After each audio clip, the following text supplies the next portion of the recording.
Fashion बन गया है मुख्यमंत्री और कांग्रेस सरकार के खिलाफ एक बयानबाजी करने का। ऐसा कोई मुख्यमंत्री जी ने नहीं बोला है। डॉक्टर पाटिल पुट्टप्पा है, एक वरिष्ठ पत्रकार है और कन्नड़ एक्टिविस्ट भी है। और इन लोगों का डिमांड था, एक पाटिल पुट्टप्पा जी ने डिमांड किया है। सरोजिनी महिषी का एक रिपोर्ट भी आया था कन्नड़ भाषा को लेके। मंत्री ने एक 9 मेंबर का समिति बनाया है, उसमें पुट्टप्पा जी का जो डिमांड है कितना हम कर सकता है नहीं कर सकता है, इससे पूछने के लिए मुख्यमंत्री ने किया है। मुख्यमंत्री ने कहीं नहीं कहा वो कर्नाटक के लिए अलग ಎಸ್ ತೇಜಸ್ವಿ ಮುಖ್ಯಮಂತ್ರಿಗಳು ಎಲ್ಲೂ ಹೇಳಿಲ್ಲ ಕರ್ನಾಟಕಕ್ಕೆ ಒಂದು ರಾಜಕೀಯ ಧ್ವಜದ ಅವಶ್ಯಕತೆ ಇದೆ, ಪರಿಶೀಲನೆಗೆ ಒಂದು ಸಮಿತಿಯ ರಚನೆ, ಇದು ನ್ಯಾಷನಲ್ ಇಂಟಿಗ್ರಿಟಿಗೆ ಧಕ್ಕೆ ಅನ್ನುವ ಅರ್ಥದಲ್ಲಿ ಮಾತನಾಡೋ ಅವಶ್ಯಕತೆ ಏನಿದೆ? ಮುಖ್ಯಮಂತ್ರಿಗಳು ಅಷ್ಟೇ ಹೇಳಿ ಸುಮ್ಮನಾಗ್ಲಿಲ್ಲ. ಅಷ್ಟೇ ಹೇಳಿದಿದ್ರೆ ಈ ವಿಷಯ ದೊಡ್ಡದಾಗ್ತಾನೆ ಇರಲಿಲ್ಲ. ಮುಖ್ಯಮಂತ್ರಿಗಳು ಬಹಳ ಬುದ್ಧಿವಂತಿಕೆ ಏನೇನಂದ್ರು, ಕರ್ನಾಟಕಕ್ಕೆ ಧ್ವಜ ಬೇಡ ಅಂತ ಬಿಜೆಪಿಯವರು ಹೇಳಲಿ ಅಂತ ಸವಾಲ್ ಹಾಕಿದ್ರು. Okay, he is laying a political trap. ಬಿಜೆಪಿಯವರು ಬೇಡ ಅಂತ ಹೇಳಲಿ. ನಿಮಿಷ, ಬಿಜೆಪಿಯವರು ಅಲ್ಲ, ಸಿದ್ದರಾಮಯ್ಯನವರ ಇವತ್ತಿನ ಹೇಳಿಕೆಯನ್ನು ನೋಡಿ ನೀವು. ಸಮಿತಿ ರಚನೆ ಮಾಡಿದ್ರೆ ಯಾರು ಇದು ಸುದ್ದಿನೇ ಆಗ್ತಿರ್ಲಿಲ್ಲ. ಮೊದಲನೇದು ಟೈಮಿಂಗ್ ಮಾಡಿದ್ದಾರೆ, ಅದನ್ನು ಬಿಟ್ಟಾಕಿ ನಾನು ಆಗ್ಲೇ ಹೇಳಿದೆ, ಅದನ್ನ ಡೈವರ್ಟ್ ಮಾಡ್ಲಿಕ್ಕೆ ಮಾಡಿದ್ರು. ಇಡೀ ರಾಜ್ಯದ ಜನತೆ ಗೊತ್ತಿದೆ ಅದು. ಆದ್ರೆ ಮುಖ್ಯಮಂತ್ರಿಗಳು ಮಾಧ್ಯಮವನ್ನ ಕುರಿತು ಮಾತನಾಡಬೇಕಾದ್ರೆ, ಅದರಲ್ಲೂ ಎಲ್ಲ ಮಾಧ್ಯಮಗಳನ್ನ ಕುರಿತು ಮಾತನಾಡಬೇಕಾದ್ರೆ ಅವ್ರು ಹೇಳಿದ್ದು ಬಿಜೆಪಿಯವರು ಕರ್ನಾಟಕಕ್ಕೆ ಧ್ವಜ ಬೇಡ ಅಂತ ಹೇಳಿ ನೋಡೋಣ. ಯಾರು ರಾಜಕೀಕರಣ ಮಾಡ್ತಾ ಇರೋದು? ಜಲ್ಜನಾಯಕ್ ಅವರೇ. ಅಲ್ಲ ಯಾಕೆ ಹೇಳಿದ್ರು ಅಂದ್ರೆ, ಮಾಡ್ತಾ ಇರ್ತಕ್ಕಂಥವ್ರು ಬಿಜೆಪಿ ಪಕ್ಷ. ಮುಖ್ಯಮಂತ್ರಿಗಳ ಕಡೆಯಿಂದ ಯಾಕೆ ಅಂದ್ರೆ ಮುಖ್ಯಮಂತ್ರಿಗಳ ಐಡಿಯಾ ಏನಿದೆ ಅಂದ್ರೆ, ಮೇಡಮ್ ಒಂದ್ ನಿಮಿಷ ದಯವಿಟ್ಟು ಜಸ್ಟ್ ಅಲ್ಲ ಲಾಸ್ಟ್ ಸೆಂಟೆನ್ಸ್. ಮುಖ್ಯಮಂತ್ರಿಗಳ ಗೇಮ್ ಪ್ಲಾನ್ ಏನಿದೆ ಅಂತಂದ್ರೆ, ಅವರ ನಿಲುವನ್ನ ಯಾವುದನ್ನು ಸ್ಪಷ್ಟ ಮಾಡದಲೆ ಆ ಕಡೆ ಈ ಕಡೆ ನಾನು ಮಾಡ್ತೇನೆ ಮಾಡಲ್ಲ ಅಂತ ಏನೂ ಹೇಳದಲೆ ಬಿಜೆಪಿಯವರು ವಿರೋಧ ಮಾಡ್ಲಿ ಇದನ್ನ ಅನ್ನೋ ಒಂದು ಚಾಲೆಂಜ್ ಕೊಟ್ಟು, ಬಿಜೆಪಿಯವರು ಏನಾದ್ರು ಹೀಗೆ ಹೇಳಿದ್ರು ಹಾಗೆ ಹೇಳಿದ್ರು ಅದನ್ನ ನೋಡ್ಕೊಂಡು ಬಿಜೆಪಿ ಒಂದು ಟ್ರ್ಯಾಪ್ ಕೊಟ್ಟು, ಬಿಜೆಪಿಯವರು ಬೇಡ ಅಂತಂದ್ರೆ ಇವರು ಕನ್ನಡ ವಿರೋಧಿ ಅನ್ನೋದು, ಬಿಜೆಪಿಯವರು ಬೇಕು ಇರ್ಲಿ ಅಂತಂದ್ರೆ ರಾಷ್ಟ್ರ ವಿರೋಧಿ ಅನ್ನೋದು, ಹೇಗಲ್ಲಾರು ಬಿಜೆಪಿಯನ್ನು ಸಿಗಾಗಿಸ್ಬೇಕು ಅನ್ನುವಂತ ಒಂದು ಮಾಸ್ಟರ್ಫುಲ್ ಡೈವರ್ಟಿಂಗ್ ಪೊಲಿಟಿಕಲ್ ಪ್ಲಾಯ್ ಅಷ್ಟೇ. ಒಂದು ಬಿಜೆಪಿಯನ್ನ ಯಾರು ಸಿಗಹಾಕೋ ಅವಶ್ಯಕತೆನೇ ಇಲ್ಲ. ಅವ್ರು ಮಾಡ್ತಾ ಇರೋದೇ ಸಿಕ್ಕಾಕೊಳ್ಳೋ ಕೆಲಸ. ಯಾಕೆ ಅಂತಂದ್ರೆ ಎಲ್ಲಿ ಹೋದ್ರೂ ಕೂಡ ಹಿಂದುತ್ವ, ನಾವು ಬೇರೆ ನೀವು ಬೇರೆ ಅಂತಕ್ಕಂಥ ಬಿತ್ತತಕ್ಕಂಥ. ಆದ್ರೆ ಧ್ವಜದ ವಿಚಾರದಲ್ಲಿ ಈಗ ಶೋಭಾ ಕರಂದ್ಲಾಜೆ ಅವರು ಒಬ್ಬಳು ಹಿರಿಯ ಸಹೋದರಿ, ಅವರು ಕೂಡ ಉತ್ತರವನ್ನು ಹೇಳ್ತಾ ಇದ್ರು. ಹರಿಪ್ರಸಾದ್ ಜಿ ಅವರು ನಮ್ಮ ನಾಯಕರು ಕೂಡ ಮಾತಾಡಿದ್ರು.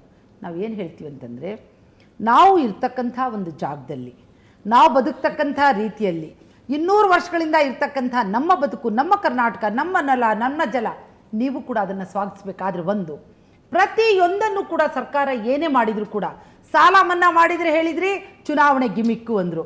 ಆದ್ರೆ ಕೇಂದ್ರದಿಂದ ಮಾಡಿ ಅಂತ ಹೇಳಿದ್ರೆ ಯಾಕಂದ್ರೆ ಇದು ಉದಾಹರಣೆ ಬರುತ್ತೆ. ಆಮೇಲೆ ರಾಜಕಾರಣ ಮಾಡ್ತಾ ಇರ್ತಕ್ಕಂಥದ್ದು ಬಿಜೆಪಿಯವರು ನೀವು ಮಾಡ್ತಿದ್ದೀರಿ, ಮಾಡಬೇಡ್ರಿ. ಯಾವ್ದಾವುದೋ ವಿಷಯಕ್ಕೆ ಆಲ್ ಪಾರ್ಟಿ ಮೀಟಿಂಗ್ ಕರೆದು ನಿರ್ಧಾರ ಮಾಡುವಂತಹ ಮುಖ್ಯಮಂತ್ರಿಗಳು ಇಂಥದ್ದೊಂದು ಬೇಡಿಕೆ ನಮ್ಮ ಎದುರಿಗಿದೆ, ಈ ವಿಷಯದ ಬಗ್ಗೆ ಏನ್ ನಿರ್ಧಾರ ತಗೊಳ್ಳೋಣ ಅಂತ ಸರ್ವ ಪಕ್ಷದ ಸಭೆ ಕರೆದು ಒಂದು ನಿರ್ಧಾರ ತೆಗೆದುಕೊಳ್ಳಬಹುದು.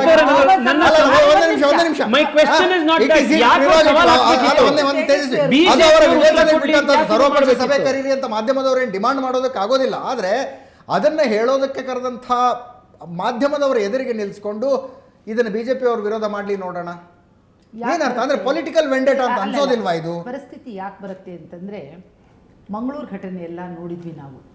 ಬನ್ನಿ ಅಂತ ಹೇಳ್ಬಿಟ್ಟು ಕೂರ್ಸ್ಕೊಂಡು ಅವ್ರಿಗೆ ಏನಾದ್ರು ಮಾತಾಡ್ಸ್ಬೇಕು ಅಂದ್ರೆ ಅವರೆಲ್ಲ ಎಲ್ಲಿ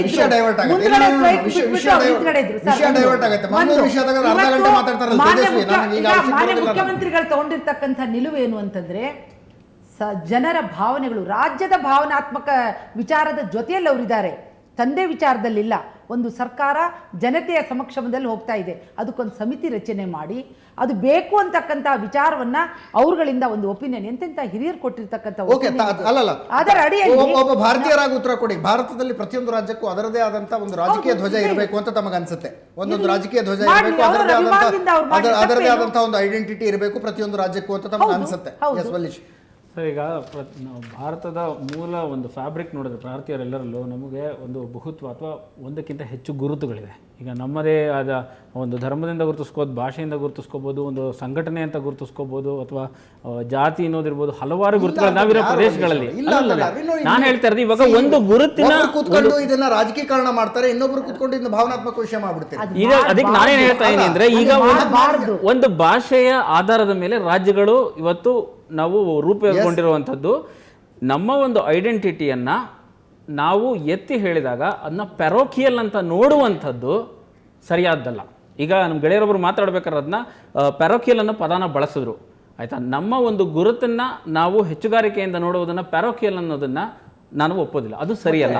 ಎರಡನೇದಾಗಿ ನಿಮಿಷ, ಈ ಧ್ವಜ ಹೆಚ್ಚುಗಾರಿಕೆ ಅಲ್ಲ ಅಂತ ಇದುವರೆಗೂ ಯಾರು ಹೇಳಿದಾರ? ನಾನು ಹೇಳ್ತಾ ಇದ್ದೀನಿ, ಈಗ ಕರ್ನಾಟಕ ಒಂದು ಈ ಧ್ವಜಕ್ಕೆ ಅವಮಾನ ಮಾಡೋದನ್ನ ನಾವ್ ಯಾರಾದ್ರೂ ಸಹಿಸಿಕೊಂಡಿದೀವ? ಕರ್ನಾಟಕ ರಾಜ್ಯಕ್ಕೆ, ಈ ಧ್ವಜಕ್ಕೆ ಅವಮಾನ ಕರ್ನಾಟಕ ರಾಜ್ಯಕ್ಕೆ ಹಲವಾರು ಗುರುತುಗಳು ಆಲ್ರೆಡಿ ಇದೆ. ನಮ್ಮ ಧ್ವಜಕ್ಕೆ ಅವಮಾನ ಆಗುತ್ತೆ. ಕನ್ನಡ, ಕರ್ನಾಟಕದ ಅಸ್ಮಿತೆ ಅನ್ನೋ ಪ್ರಶ್ನೆ ಬಂದಾಗಲೆಲ್ಲ ಈ ಧ್ವಜ ನಾವ್ ಎತ್ತಿಡ್ದಿಲ್ವಾ? ಅಲ್ಲ, ನಾವು ಅದನ್ನೇ ಹೇಳ್ತಾ ಇದ್ದೀವಿ, ಆಗ್ಲಿದ್ದಲ್ಲ ಅದೇ ಚರ್ಚೆ ಆಗ್ತಿರೋದು. ನೀವು ರಾಜಕೀಯವಾಗಿ ಇದು ಬೇರೆ ಬೇರೆ ವಿಷಯ ತಗೊಳ್ಳೋದು ಬೇಡ. ನಾವು ಹೇಳ್ತಿರೋದು ಏನು ಅಂದರೆ, ಇಲ್ಲಿವರೆಗೂ ಕನ್ನಡ ಧ್ವಜವನ್ನು ಎಲ್ಲರೂ ಪ್ರೀತಿ ಅಭಿಮಾನದಿಂದ ಆರಿಸ್ಕೊಂಡು ಬಂದಿದ್ದಾರೆ. ಅದಕ್ಕೊಂದು ಅಧಿಕೃತವಾದಂಥ ಮುದ್ರಿಕೆ ಹಾಕೋದ್ರಲ್ಲಿ ತಪ್ಪೇನಿಲ್ಲ, ಅಧಿಕೃತವಾಗಿ ಘೋಷಣೆ ಮಾಡೋದ್ರಲ್ಲಿ ತಪ್ಪೇನಿಲ್ಲ. ಘೋಷಣೆ ಮಾಡ್ಲಿ ಬಿಡಿ, ಅದಕ್ಕೆ ಯಾಕೆ ರಾಜಕೀಯ ಅಧಿಕೃತವಾಗಿ ಘೋಷಣೆ ಮಾಡಿದ್ರೆ, ಈಗ ಎಷ್ಟೋ ಕಂಪನಿಗಳಲ್ಲಿ ಬೆಂಗಳೂರಲ್ಲೇ ನಾನು ನೋಡಿದ್ದೀನಿ, ನವೆಂಬರ್ 1ನೇ ತಾರೀಕು ಹಾರಿಸಿದಂತ ಬಾವುಟ ಮುಂದಿನ ವರ್ಷದ ಅಕ್ಟೋಬರ್ 31 ತನಕ ಅದು ಹಾಗೆ ಹಾರಾಡ್ತಾ ಇರುತ್ತೆ. ಅದು ಹರಿದು ಹೋಗಿರುತ್ತೆ, ಕಸ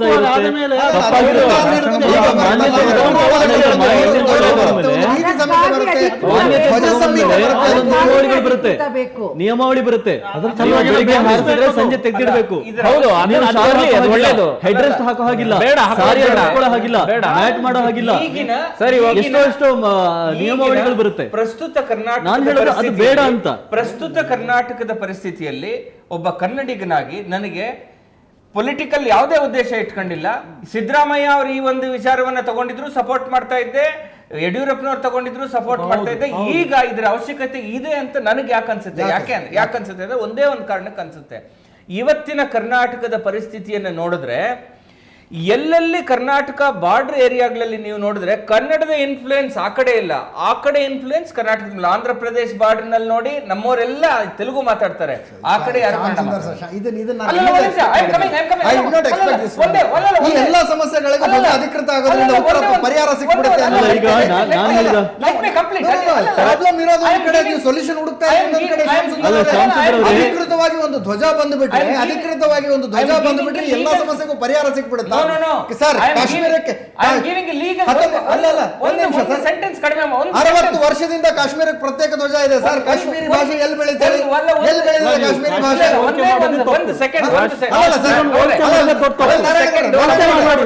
ನಾರಾಯಣಗೌಡ್ರೆ, ಹೋಲಿಕೆ ಅಲ್ಲ, ಕನ್ನಡ ಚರ್ಚೆಯ ಆರಂಭದಲ್ಲೇ ನಾರಾಯಣಗೌಡ್ರೆ ಬಹಳ ಸ್ಪಷ್ಟವಾಗಿ ಹೇಳಿದೆ, ಕೂಲಿ ತಗೊಂಡು ಕಲ್ಲು ಎಸೆಯೋ ಕಾಶ್ಮೀರಿ ದೇಶದ್ರೋಹಿಗೂ ಕನ್ನಡಿಗನಿಗೂ ಹೋಲಿಕೆ ಮಾಡಬೇಡಿ ಅನ್ನುವಂತ ಮಾತನ್ನ ನಾನು ಆರಂಭದಲ್ಲೇ ಹೇಳಿದೆ. ಆದ್ರೆ ಶ್ಯಾಮ್ ಸುಂದರ್ ಅವರು ಹೇಳ್ತಾರೆ, ಗಡಿಯಲ್ಲಿ ಕನ್ನಡ ಹಾಗಾದ್ರೆ ನಮ್ಮದೊಂದು ಅಧಿಕೃತ ಕನ್ನಡದ ಧ್ವಜಕ್ಕೆ ಅಧಿಕೃತವಾದ ಮುದ್ರಿಕೆ ಹೊತ್ತೋದ್ರಲ್ಲಿ ತಪ್ಪಿಲ್ಲ. ಅದಕ್ಕೊಂದು ಲೀಗಲ್ ರೀಸನ್ ಇದೆ. ಒಂದು ಲೀಗಲ್ ರೀಸನ್ ಇದೆ. ಯಾಕೆಂದ್ರೆ ಇವತ್ತಿನ ದಿವಸ ಭಾರತದ ಮಣ್ಣಿನಲ್ಲಿ ಬೇರೆ ಯಾವ್ದಾದ್ರು ಧ್ವಜವನ್ನ ಹಾರಿಸಿದಾಗ ಭಾರತದ ಕಾನೂನನ್ನ ಯೂಸ್ ಮಾಡಿ ಅದನ್ನ ಹೇಗೆ ನಾವು ದಮನ ಮಾಡ್ತೀವೋ, ನಾಳೆ ಬೆಳಗಾವಿ ಬೆಸ್ಟ್ ಉದಾಹರಣೆ ಸರ್. ಅದಕ್ಕೆ ಕರ್ನಾಟಕದಲ್ಲಿ ಇರ್ತಕ್ಕಂತ ಒಂದು ಭಾಗ, ಕರ್ನಾಟಕದ ಒಂದು ಭಾಗ ಕನ್ನಡ ವಿರೋಧಿಸ್ತಾರೆ. On the floor of the house ನಾವು ಕನ್ನಡದಲ್ಲಿ ಮಾತಾಡುವ ಯಾರೋ ಒಬ್ರು ಅಧಿಕಾರಿಗಳು ಕನ್ನಡದಲ್ಲಿ ಮಾತಾಡಿದಾಗ ಹಿಂದಿ ಮೇ ಬೋಲೋ, ಮರಾಠಿ ಮೇ ಬೋಲೋ ಅಂತಾರೆ. ಇದನ್ನ ಹೇಗೆ ದಮನ ಮಾಡ್ತೀರಿ ನೀವು? ಈ ತರ ದಮನ ಮಾಡದಕ್ಕೆ ಕರ್ನಾಟಕ ರಾಜ್ಯದ ಮಧ್ಯದಲ್ಲಿ ಕನ್ನಡದ ಮೇಲೆ ಏನಾದ್ರೂ, ಕರ್ನಾಟಕದ ಎಲ್ಲೆಗಳ ಮೇಲೆ ದೌರ್ಜನ್ಯ ಆದಾಗ ಈ ತರದ ಅಧಿಕೃತವಾದಂತಹ ಕಾನೂನು, ಅಧಿಕೃತವಾದಂತಹ ಲಾಂಛನ ಧ್ವಜಗಳಿದ್ದಾಗ ಖಂಡಿತ ಕರ್ನಾಟಕದ ಮೇರೆಗಳಿಗೆ ಧಕ್ಕೆ ಆದಾಗ ಅವುಗಳನ್ನು ಉಳಿಸ್ಕೊಳ್ಳೋದಕ್ಕೆ ಆಲ್ರೆಡಿ ನಮ್ಮ ಹತ್ರ ಕಾನೂನು ಇದೆ.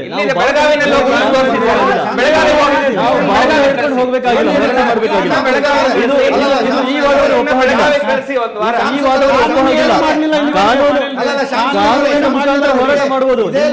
ಒಂದು ಬಾವುಟ ಹಿಡ್ಕೊಂಡು ಹೋಗಿ ನಾನು ನಮ್ಮ ಇದನ್ನು ಗೆದ್ಕೊಳ್ತೀನಿ ಅಂತ ಹೇಳೋದು ಹಾಸ್ಯಾಸ್ಪದವಾದ ಇದು.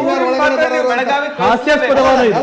ನಾನು ಹೇಳ್ತಾ ಇರೋದು ರೋಲ್ ಕಾಲ್ಗಳು ಜಾಸ್ತಿ ಆಗುತ್ತೆ. ನಾನು ಅದಕ್ಕೆ ಈಗ ನಾನು ಏನೋ ಉದ್ದೇಶ ನಾನು ಇವತ್ತು ಬೆಳಿಗಿನ ನೀವು ಕನ್ನಡ ಚಳವಳಿಗಾರರ ಬಗ್ಗೆ ಕೇವಲ ಮಾತಾಡಬೇಡಿ.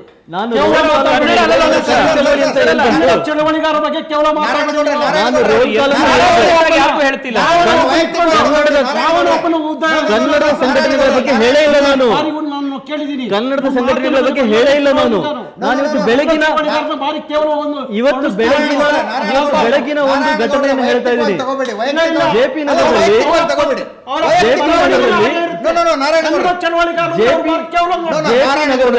ಇವತ್ತು ಬೆಳಿಗ್ಗೆ ನಡೆದಿರುವಂತಹ ಗೌರವ ಇದೆ. ಕನ್ನಡ ಸಂಘಟನೆಗಳ ಬಗ್ಗೆ ಗೌರವ ಇದೆ ನನಗೆ. ಅಗೌರವದಿಂದ ನೋಡುವಂತದ್ದು ಬೇಡ. ಕನ್ನಡ ಸಂಘಟನೆಗಳ ಬಗ್ಗೆ ಹೇಳೇ ಇಲ್ಲ ನಾನು. ಇವತ್ತು ಬೆಳಿಗಿನ ಒಂದು ಘಟನೆಯನ್ನು ಹೇಳ್ತಾ ಇದ್ದೀನಿ. 11 ಜನ ಬಂಧನಗೊಂಡಿದ್ದಾರೆ. 11 ಜನ ಜೆಪಿ ನಗರದಲ್ಲಿ ಬಂಧನಗೊಂಡಿದ್ದಾರೆ. ಒಂದು ಸ್ಪೆಸಿಫಿಕ್ ಕೇಸ್ ನ ಉದಾಹರಣೆ ಕೊಡ್ತೀನಿ. ಒಂದು ಉದಾಹರಣೆ ಕೊಡ್ತಾ ಇದ್ದೀನಿ ನಾನು. ನಾನು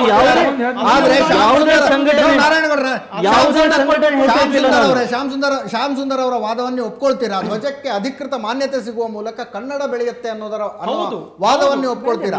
ಏನ್ ಸರ್, ಏನ್ what is the logic behind? ಯಾಕೆಂದ್ರೆ ಇವತ್ತು ಕನ್ನಡ ಅಧಿಕೃತವಾಗಿ ಡಿಫೆಂಡ್ ಮಾಡ್ಕೋಬಹುದು ಸರ್. ನೀವು ಇವತ್ತು ಬೆಳಗಾವಿನಲ್ಲಿ ಏನ್ ಡಿಫೆಂಡ್ ಮಾಡ್ಕೊಂಡಿದ್ದೀರಿ? ಬೆಳಗಾವಿಯಲ್ಲಿ ಸರ್ಕಾರ ಡಿಫೆಂಡ್ ಅಧಿಕೃತವಾದಂತ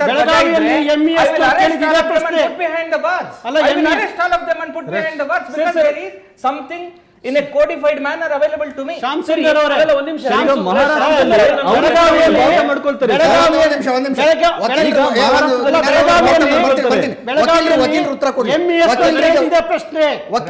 ಇದೇ ಕೇಳಿದ್ರು.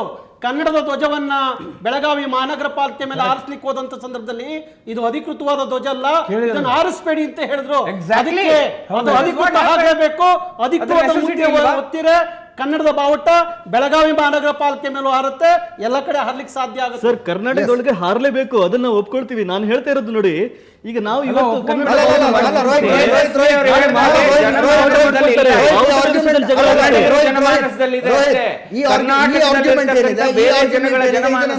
ಅನ್ಸುತ್ತೆ ನಾಳೆ ಮಹಾರಾಷ್ಟ್ರ ನವನಿರ್ಮಾಣ ಸೇನೆಯವರು ಬೆಳಗಾವಿ ಮಹಾನಗರ ಪಾಲಿಕೆ ಅನ್ನೋದಕ್ಕಾಗೋದಿಲ್ಲ ಅಧಿಕೃತತೆ ಬಂದ್ರೆ. ಎಸ್ ತೇಜಸ್ವಿ. ನಾರಾಯಣಗೌಡರು ಪ್ರಸ್ತಾಪ ಮಾಡಿದಂಥ ವಿಚಾರದಲ್ಲಿ ಖಂಡಿತವಾಗ್ಲೂ ಪುಷ್ಟಿ ಇದೆ.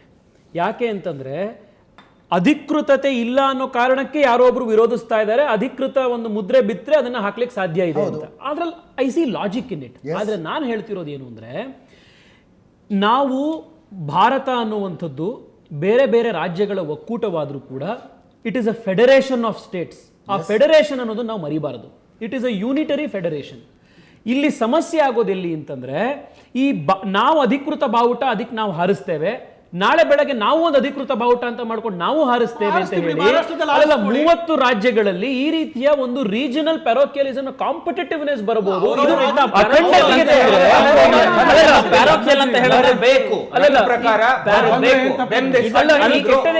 ನಮ್ಮ ಗುರುತನ್ನ ನಾವು ಆಚರಿಸಿದ ವಿಚಾರ ಇರುವಂತ ಒಂದು ಭಾರತದ ಮೂಲಕ ನಮ್ಮ ಗುರುತನ್ನ ನಾವು ಆಚರಿಸಿದ್ರೆ ಒಂದು ಸ್ಫೂರ್ತಿಯನ್ನ ಪಡ್ಕೊಂಡು ಒಂದು ನಾಡಿನ ಜನ ಒಂದು ಬಾವುಟದಿಂದ ಸ್ಫೂರ್ತಿ ನಮ್ಮ ಗುರುತುಗಳ ಮೂಲಕ ನಾವು ಸ್ಫೂರ್ತಿಯನ್ನ ಪಡ್ಕೋತೀವಿ. ಅದರಿಂದ ನಾವು ಚೆನ್ನಾಗಿ ಇನ್ನೂ ಒಂದು ಆಯಾಮ ಇದೆ. ಒಂದೊಂದು ರಾಜ್ಯವು ಮೇಲ್ ಬಂದ್ರೆ ದೇಶವೇ ಮೇಲ್ ಬರುತ್ತೆ. ಇವತ್ತು ಬಾವುಟ ಎಲ್ಲ ಹಾರಿದ್ರೆ ತೇಜಸ್ವಿ ಅವರು ಹೇಳಿದ್ರಲ್ಲ ಜನಮಾನಸದಲ್ಲಿದೆ ಅಂತ. ಜನಮಾನಸದಲ್ಲಿದೆ, ಯಾರಿಗಿದೆ? ನನ್ನಂತ ತೇಜಸ್ವಿ ಅಂತ ಪ್ರತಿಯೊಬ್ಬ ಕನ್ನಡಿಗನ ಜನಮಾನಸದಲ್ಲ ಬಾವುಟ ಇದೆ. ಆದ್ರೆ ಕರ್ನಾಟಕದಲ್ಲಿ ಆದಿವಾಸಿಗಳಾಗಿ ಇರ್ತಕ್ಕಂಥ ಬೇರೆ ರಾಜ್ಯದವರು, ಬೇರೆ ತಮ್ಮ ಹೊಟ್ಟೆ ಪಾಡಿಗೆ ಬಂದವರು ಅದಿಲ್ಲ. ಅದನ್ನ ಹೆಂಗೆ ನೀವು ಇಂಪೋಸ್ ಮಾಡ್ತೀರಾ ಅವ್ರ ಮೇಲೆ? ಅದು ಬೇರೆಯವರಿಗೆ ಮಾತ್ರ ಅಲ್ಲ ಶ್ಯಾಮಸುಂದರ್ ಅವರೇ, ಅದು ಬೇರೆಯವರಿಗೆ ಮಾತ್ರ ಅಲ್ಲ, ಕನ್ನಡದವರಿಗೂ ಇಲ್ಲ. ಕನ್ನಡದಲ್ಲೇ ಕೆಲವರು ಇವತ್ತು ಭಾರತ ದೇಶದಲ್ಲಿ ಪಾಕಿಸ್ತಾನದ ಧ್ವಜವನ್ನ ಏನಾದ್ರೂ ಹಾರಿಸಿದ್ರೆ ಭಾರತದ ಕಾನೂನಿಗೆ ಅದನ್ನ ದಮನ ಮಾಡ್ತಕ್ಕಂಥ ಶಕ್ತಿ ಇದೆ. ಬೆಳಗಾವಿಯಲ್ಲಿ ಕರ್ನಾಟಕದ ಭಾಗ, ಅದು ಕರ್ನಾಟಕದ ಭಾಗದಲ್ಲಿ ನೀವು ಇಲ್ಲ ನಾವಿಲ್ಲಿ ಕನ್ನಡ ಮಾತಾಡಲ್ಲ ಅಂದ್ರೆ how can you take action against them unless and until you have a law available to you? Sir but ನನಗೆ ಪ್ರಶ್ನೆ ಇರುವಂತದ್ದು ಸರ್, ಅಲ್ಲ ಶ್ಯಾಮ್ ಸುಂದರ್ ಅವರೇ, ಸರ್ ನನಗೊಂದು ಪ್ರಶ್ನೆ ಇರೋದು ಏನಿದೆ ಅಂದ್ರೆ, ಈಗ ಬಾವುಟವನ್ನು ನಾವು ಅಧಿಕೃತ ಮಾಡ್ತೀವಿ ಅಂತ ಇಟ್ಕೊಳ್ಳಿ. ಹೌದು. ಮರ ಅಲ್ಲಿ ಬೆಳಗಾವಿಯಲ್ಲಿ ಒಂದಿಷ್ಟು ಜನ ನಾವು ಕನ್ನಡ ಮಾತಾಡೋದಿಲ್ಲ ಅಂತ ಹೇಳ್ತಾರೆ. ಒಂದಿಷ್ಟು ಜನ ಅಲ್ಲ ಸರ್, ಅವರು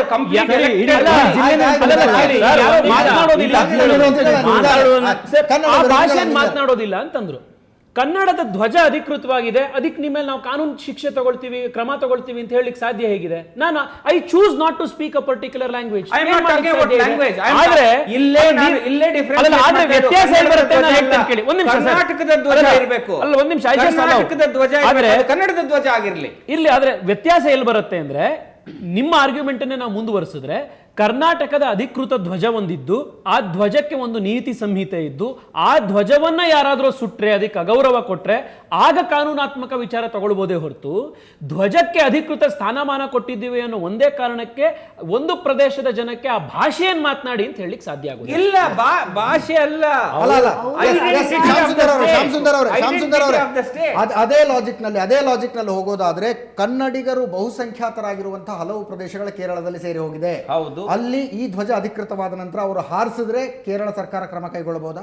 ಕೇರಳ ಸರ್ಕಾರಕ್ಕೆ ಏನಾದ್ರೂ ಅದು ಇಷ್ಟ ಇಲ್ಲ ಅಂದ್ರೆ ಕೈಗೊಳ್ಳಿ. ಬೇರೆ ರಾಜ್ಯಗಳ ಧ್ವಜ ನನ್ನ ಭೂಮಿ ಮೇಲೆ ಆಡಾಡ್ಲಿಕ್ಕೆ ಇದನ್ನ ನಾನು ಹೇಳ್ತಿರೋದು. ಭಾರತ ಅನ್ನೋದು ಏನಾಗಬೇಕು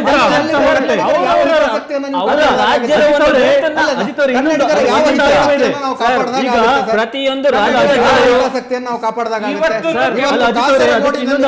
ಪ್ರಶ್ನೆ ಸರ್, ಅದು ಪ್ರಶ್ನೆ. ಇನ್ನೊಂದು ಇಶ್ಯೂ ಕೊಟ್ಟಿದ್ದೀರಿ ಹೊರದಾಡ್ಲಿಕ್ಕೆ. ಹೆಮ್ಮೆಯಿಂದ ಕೈಯಲ್ಲಿ ಇಟ್ಕೊಂಡು ಓಡಾಡ್ತಾನೆ ಸರ್. ನಾಳೆ ಅದು ಕರ್ನಾಟಕದ ಅಧಿಕೃತ ಧ್ವಜ, ಇದನ್ನು ನನ್ನ ನೆಲದಲ್ಲಿ ಹಾರಿಸೋದಕ್ಕೆ ನಾನು ಬಿಡೋದಿಲ್ಲ ಅಂತ ಕೇರಳ ಸರ್ಕಾರ ನಿರ್ಧಾರ ತಗೊಂಡ್ರೆ ಅಲ್ಲಿ ಕರ್ನಾಟಕದ ಧ್ವಜ ಈಗ ನಾವು ಅಲ್ಲಿ ಮಹಾರಾಷ್ಟ್ರದವರು, ಕೇರಳದವರು ಅವರ ಧ್ವಜವನ್ನು ಇಟ್ಕೊಂಡು ಇಲ್ಲಿ ಬರ್ತಾರೆ. ಕರ್ನಾಟಕದ ಧ್ವಜ ಬೆಳಗಾವಿಯಲ್ಲಿ ಮಹಾರಾಷ್ಟ್ರ ಧ್ವಜ ಹಾರುತ್ತೆ, ಹಾರಾಡೋದನ್ನೆಲ್ಲ ಕಟ್ ಮಾಡ್ಬಿಡ್ತಾರೆ. ಅದನ್ನ ಸುಮ್ನೆ ಹಿಡ್ಕೊಂಡು ಕನ್ನಡ ಫಂಕ್ಷನ್ ಮಾಡಿದ ತಕ್ಷಣ ನಾನು ಕರ್ನಾಟಕದ ಧ್ವಜ ಅವರು ಮಹಾರಾಷ್ಟ್ರದ ಒಂದು ಧ್ವಜ ಮಾಡ್ಕೊಂಡು ಅದನ್ನ ಇಲ್ಲಿ ತಗೊಂಡ್ಬರ್ತಾರೆ ಬೆಳಗಾವಿಯಲ್ಲಿ. ಪ್ರಧಾನ ಸಂಪಾದಕರಾದ ರವಿ ಹೆಗಡೆ ಅವರು ದೂರವಾಣಿ ಸಂಪರ್ಕದಲ್ಲಿದ್ದಾರೆ. ಸರ್ ನಮಸ್ತೆ. ನಮಸ್ಕಾರ. ಕೇಳ್ತಾ ಇದ್ದೀರಿ ಸರ್, ಇಡೀ ವಾದ ವಿವಾದಗಳನ್ನು ಕೇಳಿಸ್ಕೊಳ್ತಾ ಇದ್ದೀರಿ. ಬರೀ ಕೇಳಿಸ್ಕೊಳ್ಳೋದಷ್ಟೇ ಅಲ್ಲ, ನನಗೆ ನಾಚಿಕೆ ಆಗ್ತಾ ಇದೆ. ಯಾಕೆ? ಇಂಥ ನಮ್ಮ ದೇಶದಲ್ಲಿ ಒಂದು ರಾಷ್ಟ್ರ ಭಾಷೆ ಅಂತಿಲ್ಲ, ಅಧಿಕೃತತೆನೇ ಇಲ್ಲ ಅದಕ್ಕೆ. ಅದನ್ನ ನಮ್ಮ ದೇಶದ ರಾಷ್ಟ್ರ ಭಾಷೆ ಅಂತ ಹೇಳಿ ಅಧಿಕೃತವಾಗಿ ಹೇಳುವಂತ ಇವರು ಯಾವುದೋ ಒಂದ್ ರೀತಿ ಒಂದು ರಾಜ್ಯಕ್ಕೆ ಸಿಗ್ಬೋದಾದಂತ ಒಂದು ಐಕಾನ್ ಅನ್ನ ಇವರು ಆಗದ್ ಬೇಡ ಅನ್ನೋ ರೀತಿಯಲ್ಲಿ ಮಾತಾಡ್ತಾರೆ. ಅದಕ್ಕೆ ಅಧಿಕೃತ ಮಾನ್ಯತೆ ಬೇಡ ಅಂತ ಹೇಳ್ತಾರೆ. ಇದ್ರ ಬಗ್ಗೆ ನಾನು ಹೆಂಗ್ ಹೆಮ್ಮೆ ಪಡಕ್ ಸಾಧ್ಯ? ಇವರೆಲ್ಲ ನಮ್ಮ ರಾಜ್ಯದ ರಾಜಕಾರಣಿಗಳು. ಏನಾಗ್ತಿದೆ ಅಜಿತ್, ಈ ರಾಜಕೀಯದಲ್ಲಿ ಇವರು ತಮ್ಮ ಬೇಳೆಯನ್ನ ಬೇಯಿಸ್ಕೊಳ್ಳೋ ಸಲುವಾಗಿ ನಮ್ಮ ರಾಜ್ಯ ಪ್ರಜ್ಞೆಯನ್ನ ಈ ರಾಜಕೀಯ ವ್ಯಕ್ತಿಗಳು ನಾಶ ಮಾಡ್ತಿದ್ದಾರೆ ಅಂತ ನನ್ಗೆ ಭಯ ಆಗ್ತಾ ಇದೆ. ನೋಡಿ, ಈ ರಾಷ್ಟ್ರೀಯ ಪಕ್ಷಗಳು ಅಂತ ಇದಾವಲ್ಲ, ರಾಷ್ಟ್ರೀಯ ಪಕ್ಷಗಳು ಹೌದು, ಅವರಿಗೆ ಅವ್ರ ಮೋದಿ, ಅವ್ರಿಗೆ ಅವರ ರಾಹುಲ್ ಗಾಂಧಿ, ಅವ್ರಿಗೆ ಅವ್ರ ಇನ್ಯಾವುದೋ ರಾಷ್ಟ್ರೀಯ ವರಿಷ್ಠರು ಅಥವಾ ಅವ್ರ ಹೈಕಮಾಂಡ್ ಬಹಳ ಇಂಪಾರ್ಟೆಂಟ್, ನಿಜ. ಬಟ್ ಅದಕ್ಕಿಂತ ಮುಖ್ಯವಾಗಿ ಅವರಿಗೆ ರಾಜ್ಯದ ಪ್ರಜ್ಞೆ ಇರಬೇಕು. Ajit, same thing you think it can happen in Tamil Nadu? ಅಲ್ಲಿ ಆ ತರದ್ ಮಾತಾಡ್ಲಿಕ್ಕೆ ನೋಡೋಣ. ಇವ್ರು ಏನ್ ಮಾಡ್ತಿದ್ದಾರೆ ರಾಜಕೀಯವಾಗಿ ಅಂತಂದ್ರೆ, ಈಗ ಮಹದಾಯಿ ವಿಚಾರ ಬಂತು ಅಂತ ಇಟ್ಕೊಳ್ಳಿ. ಇವಾಗ ಮಹದಾಯಿ ವಿಚಾರ ಬಂದಾಗ ಇವರು ನಮ್ಮ ರಾಜ್ಯದ ಭೂಮಿಯ ನೀರು, ಭೂಮಿ, ನೆಲ, ಜಲವನ್ನೆಲ್ಲ ಬಿಟ್ಬಿಟ್ಟು ರಾಷ್ಟ್ರ ಮಟ್ಟದಲ್ಲಿ ತಮ್ಗೆ ಅವಮಾನ ಆಗುತ್ತೆ, ಹೈಕಮಾಂಡ್ ಹೇಳಿದ್ದಾರೆ ಅನ್ನೋ ಕಾರಣಕ್ಕಾಗಿ ಗೋವಾ ಜೊತೆಗೆ ಹೋಗಲ್ಲ. ಇನ್ಯಾವುದು ಮರಾಠಿ ವಿಚಾರ ಬಂದಾಗ ಇದ್ಯಾವುದೋ ರಾಷ್ಟ್ರೀಯ ಐಕ್ಯತೆ ಅಂತ ಹೇಳ್ಬಿಟ್ಟು ನಮ್ದು ಕರ್ನಾಟಕವನ್ನ ಬಿಟ್ಬಿಟ್ಟು ರಾಷ್ಟ್ರೀಯ ವಿಚಾರಧಾರೆಗೆ ಹೋಗ್ಬಿಡ್ತಾರೆ. I think this is very dangerous. ನಮ್ಮ ರಾಜಕಾರಣಿಗಳು ನಮ್ಮ ನಾಯಕರಾಗಿರ್ಬೇಕು. ಅವರು ಇನ್ಯಾವುದೋ ಕೇಂದ್ರದಲ್ಲಿರುವ ಹೈಕಮಾಂಡಿನ ಗುಲಾಮರಾಗಿರ್ಬಾರ್ದು ಅಜಿತ್ ಅವರು. ಇದಕ್ಕೆ ನನಗೆ ನಾಚಿಕೆ ಆಗ್ತದೆ. ನಮ್ಮ ನಾಯಕರು ಹಿಂಗ್ ಮಾತಾಡ್ತಿದ್ದಾರೆ. ಒಂದು ಬಾವುಟವನ್ನ ನಮ್ಗೆ ಅಧಿಕೃತ ಕೊಟ್ಟ ತಕ್ಷಣ ದೇಶ ನಾಶ ಆಗಲ್ಲ Ajit. I have seen many countries. ರಾಷ್ಟ್ರಕ್ಕೆ ಒಂದು ಭಾಷೆ ಹೇಗೆ ಒಂದು ಧ್ವಜ ಇದೆಯೋ, ಪ್ರತಿ ರಾಜ್ಯಕ್ಕೂ ಇದೆ, ಪ್ರತಿ ಜಿಲ್ಲೆಗಿದೆ, ಪ್ರತಿ ಗ್ರಾಮಕ್ಕಿದೆ. ಭಯ ಇದರಿಂದ ಏನೋ ಬಂದ ತಕ್ಷಣ ರಾಷ್ಟ್ರೀಯ ಹೋಗ್ಬಿಡುತ್ತೆ ಅಂತ ಮಾತಾಡೋದಿದೆಯಲ್ಲ, ಬಾಲಿಶತನ ಇದು. Beautiful. But Ravi Hegde sir, ಈಗ ಇರುವಂತಹ ಧ್ವಜ ಎಲ್ಲರ ಜನಮಾನಸದಲ್ಲಿ ಇರುವಂಥದ್ದು. ಈಗ ನೀವು ಪ್ರೊಸೀಜರ್ ಮೂಲಕ ಅದನ್ನು ಅಧಿಕೃತಗೊಳಿಸಬೇಕು ಅಂತ ಇದ್ದೀರಿ ಅಷ್ಟೇ. ಯಾಕೆ ಬೇಕಾಗುತ್ತೆ ಇದು ಅಂತಂದ್ರೆ, ಈಗ ನಮ್ಮ ಯಾವ್ದೋ ಒಂದು ವಿಚಾರ, ಈಗ ಮಹಾತ್ಮ ಗಾಂಧಿಯನ್ನ ಅದಕ್ಕೆ ನಮ್ಗೆ ಅಧಿಕೃತತೆ ಇಲ್ಲ ಅಂತ ಹೇಳ್ತಾರೆ. ಯಾವ್ದೋ ಒಂದು ಕೇಳಿದಾಗ ಇದಕ್ಕೆ ಅಧಿಕೃತವಾದ ಮಾನ್ಯತೆ ಇಲ್ಲ ಅಂತ ಹೇಳ್ತಾರೆ. ಯಾವ ಸಂದರ್ಭದಲ್ಲಿ ಅದು ಪ್ರಾಬ್ಲಮ್ ಆಗುತ್ತೆ ಅಂತ ಗೊತ್ತಿಲ್ಲ. ಈಗ ಆಧಾರ್ ಕಾರ್ಡ್ ನೋಡಿಲ್ವಾ ನಿಮ್ಗೆ? ಅಧಿಕೃತ ಮಾನ್ಯತೆ ಇರ್ಲಿಲ್ಲ, ಮಾಡ್ತಿದ್ದಾರೆ ಅಂತ ಹೇಳಿದ ತಕ್ಷಣ ಯಾರೋ ಒಬ್ರು ಸುಪ್ರೀಂ ಕೋರ್ಟ್ಗೆ ಹೋದ್ರು, ಇಡೀ ಆಧಾರ್ ಪ್ರಾಜೆಕ್ಟ್ ನಿಂತೋಗ್ಬಿಟ್ಟಿತ್ತು. ಅಧಿಕೃತತೆ ಅನ್ನುವಂಥದ್ದು ಯಾಕೆ ಬೇಕಾಗತ್ತೆ ಅಂದ್ರೆ ಯಾವತ್ತೋ ಒಂದ್ ದಿವಸ ಲೀಗಲ್ ಪ್ರಾಬ್ಲಮ್ ಆದಾಗ ನಮ್ಗೆ ಇಂಥದ್ದೊಂದು ಅಧಿಕೃತ ಆಧಾರ ಇದೆ ಅಂತ ತೋರ್ಸಕ್ ಬೇಕಾಗತ್ತೆ. ಎಸ್ ಒಂದು ಅಧಿಕೃತ ರಾಷ್ಟ್ರ ಧ್ವಜದ ಇದೇ ಪ್ರಶ್ನೆ ನಿಮ್ಗೆ ಉಲ್ಟಾ ಕೇಳ್ತೀನಿ. ಆಯ್ತು, ಜನಮಾನಸದಲ್ಲಿ ಇದೆ ಅಂದ ತಕ್ಷಣ ಅಧಿಕೃತ ಪಟ್ಟವನ್ನು ಕೊಟ್ರೆ ಏನ್ ನಷ್ಟ ಆಗ್ಬಿಡುತ್ತೆ? ಏನ್ ನಷ್ಟ ಆಗುತ್ತೆ? Yes of course. ಆದ್ರೆ ರಾಜ್ಯಕ್ಕೊಂದು ಅಧಿಕೃತ ಧ್ವಜದ ಪ್ರಶ್ನೆ ಬಂದಾಗ ಯಾವಾಗ್ಲೂ ಕಾಶ್ಮೀರದ ಜೊತೆ ಕಂಪೇರ್ ಮಾಡ್ಕೊಳ್ಳೋದನ್ನ ನಾವು ನೋಡ್ತಾ ಇದ್ದೀವಿ. ಕಾಶ್ಮೀರಕ್ಕೆ ಮಾತ್ರ ಇರುವಂಥದ್ದು ಅಧಿಕೃತ ರಾಜ್ಯದ ಧ್ವಜ. ಕರ್ನಾಟಕನೂ ಕೇಳ್ತಾ ಇದೆ. ಇವತ್ತು ಇಡೀ ದಿನ ನ್ಯಾಷನಲ್ ಮೀಡಿಯಾದಲ್ಲಿ ನಾವು ನೋಡಿದ್ದು ಅದನ್ನೇ. ಕರ್ನಾಟಕ ಕಾಶ್ಮೀರದ ಹಾದಿಯಲ್ಲಿ ಸಾಕ್ತಾ ಇದೆ ಅನ್ನುವಂಥ ಮಾತು. This was very derogatory sir. ಅದು ಅಜಿತ್, ಒಂದು ವಿಚಾರ ಹೇಳ್ತೀನಿ. ಕರ್ನಾಟಕ ಕನ್ನಡ ಅನ್ನೋ ವಿಚಾರ ಬಂದಾಗ ಎಲ್ಲಾ ರಾಷ್ಟ್ರೀಯ ವಾಹಿನಿಗಳು ಕರ್ನಾಟಕದ ವಿರುದ್ಧನೇ ಮಾತಾಡೋದು, ನಮ್ಮ ಕನ್ನಡದ ವಿರುದ್ಧನೇ ಮಾತಾಡೋದು. ನಾವೇನೋ ಕನ್ನಡ ಪ್ರಮ ಸೇರಿಸ್ಬಿಟ್ರೆ ಇವರಿಗೆ ನಾವು ಭಾರತ ವಿರೋಧಿಗಳನ್ನೋ ರೀತಿಯಲ್ಲಿ ಪ್ರೊಜೆಕ್ಟ್ ಮಾಡ್ತಾರೆ. ಖಂಡಿತವಾಗಿ ಇದನ್ನ ರಾಷ್ಟ್ರೀಯ ಮಾಧ್ಯಮಗಳ ನಿಂಗೆ ಬಿಟ್ರೆ ನಮ್ ಕನ್ನಡ ಏನು ಉಳಿಯಕ್ ಬಿಡಲ್ಲ ಇವರು. ಇತ್ತೀಚಿನ ದಿನದಲ್ಲಿ ಹಂಗೆ ಆಯ್ತು. ನಮ್ಗೆ ತಮಿಳು ವಿಚಾರ ಬಂದಾಗ ತಮಿಳುನಾಡಿಗೆ ಒಂದು ನ್ಯಾಯ ಮಾಡಕ್ಕೆ ಬಿಡ್ತಾವೆ ಇದೇ ರಾಷ್ಟ್ರೀಯ ವಾಹಿನಿಗಳು. ಅದನ್ನ ಅವಾಗ ಅವರ ರಾಜ್ಯ ಪ್ರೇಮ ಆಗತ್ತೆ. ನಾವು ಇದನ್ನ ಕನ್ನಡ ನಮ್ಮ ರಾಜ್ಯ ಅಂತ ಹೇಳಿದ ತಕ್ಷಣ ಇವರಿಗೆ ಇದು ದೇಶ ವಿಭಜನೆ ಮಾಡುವಂತಹ ಒಂದು ರೀತಿ ಕುತಂತ್ರ ಕಾಣಿಸುತ್ತೆ ಇವರಿಗೆ. ಮಾಧ್ಯಮಗಳು, ರಾಷ್ಟ್ರೀಯ ಮಾಧ್ಯಮಗಳು ಯಾವತ್ತು ನಮ್ಮ ಕರ್ನಾಟಕದ ಜೊತೆ ನಿಂತ್ಕೊಂಡೇ ಇಲ್ಲ. ಕಾವೇರಿ ವಿಚಾರ ಬಂದಾಗ್ಲೂ ಅವ್ರು ನಿಂತ್ಕೊಂಡಿದ್ದು ತಮಿಳುನಾಡು ವಿಚಾರದಲ್ಲಿ. ಯಾವಾಗ ನಮ್ಮನ್ನ ನಾವು ಸಮರ್ಥನೆ ಮಾಡ್ಕೊಂಡಿದ್ದಾರೆ, ನಾವು ನಮ್ಮನ್ನ ಸಮರ್ಥನೆ ಮಾಡ್ಕೊಳ್ಳೋದು ರಾಷ್ಟ್ರೀಯ ವಾಹಿನಿಗಳು ಬರಲ್ಲ, ಈ ಹೈಕಮಾಂಡ್ಗಳು ಬರಲ್ಲ. ಕರ್ನಾಟಕ ಕನ್ನಡ ಉಳಿಬೇಕು ಅಂತ ಅನ್ನೋದಾದ್ರೆ ನಾವೇ ಮಾಡ್ಕೋಬೇಕಾಗಿತ್ತು ಇದನ್ನ. Yes thank you very much Ravi Hegde sir. ನನಗೊಂದು ಸಣ್ಣ ಬ್ರೇಕ್ನ ಸಮಯ ಆಗಿದೆ. ಒಂದು ಬ್ರೇಕ್ ನಂತರ ವಾಪಸ್ ಬರ್ತೀನಿ.